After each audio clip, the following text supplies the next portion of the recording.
বাইদেউ এটা কথা গম পায়নে? হা বৰুৱানী জীয়েকে যে আগতে ল'ৰা এটা যে ভাল পাইছিলে সিহঁতৰ ঘৰলৈ খুব আহি থাকে, সেই ল'ৰাটোৱে এৰি দিলে নহয়। হয় নেকি? তাৰপাছত এতিয়া আৰু এটা আহি থাকে ন সিহঁতৰ ঘৰলৈ, এই বাইক লৈ। সেই যে বাইক লৈ আহে ল'ৰাটো, সিহঁতৰ ঘৰলৈকে আহে। সিহঁতৰ ঘৰলৈ আহে।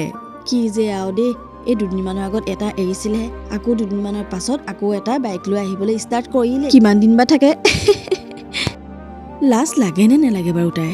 নাজানো আৰু দেই, আমাৰ জনীয়েতো আজিলৈকে ল'ৰা ভালেই পাই পোৱা নাই। তাকে খুৰীদেউ, আপোনালোকে মোৰ কথা পাতি আছে নি? নাই আমি তোমাৰ কথা পাতি থকা নাই দেই। শুনিছোঁ দিয়ক। খুৰী, আমাৰ ঘৰলৈ কোন আহিছে, কি কৰিছে, কেতিয়া আহিছে, কি লৈ আহিছে, গাড়ী লৈ আহিছে নে বাইক লৈ আহিছে, এই সকলোবোৰ আপোনালোকে ইমানকৈ জানে? মোৰ কথা বহুত ভাবে ন? খুৰী, আপোনালোকৰ ঘৰলৈ কোন আহিছে, কি কৰিছে, মোৰ মায়েতো চাই নাথাকে। এটা কথা কি জানেনে? আপোনাৰ ছোৱালীজনী ক'ত যায়, কি কৰে, কি কৰি আছে, এই সকলোবোৰ কথা মোৰ মা আৰু মই শুনিছোঁ। কিন্তু এই কথাবোৰ আমি ক'ৰবাত গৈ আলোচনা কৰি থকা নাই আৰু আজিলৈকে আপোনাকো কোৱা নাই। ঠিক আছে, আপোনাৰ হাতত যদি ইমানেই সময় আছে অলপ নিজৰ ছোৱালীজনীৰ ওপৰত চকু দিয়ক, বেলেগৰ ওপৰত দিয়াতকৈ।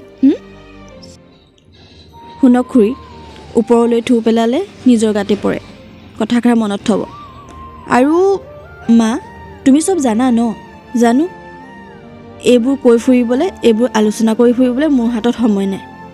জনাৰ পাছতো মোৰ মায়ে কাৰো ঘৰত গৈ আলোচনা কৰি থকা নাই। ইমান সময় ক'ত ওলায় বাইদেউ আপোনালোকৰ? আৰু শুনক বাইদেউ, মোৰ ছোৱালীজনীয়ে ক'ত গৈছে, কি কৰিছে, এইবোৰ খবৰ ৰাখিবলৈ মই মাকজনী আছোঁ আৰু তাই নিজেও জানে।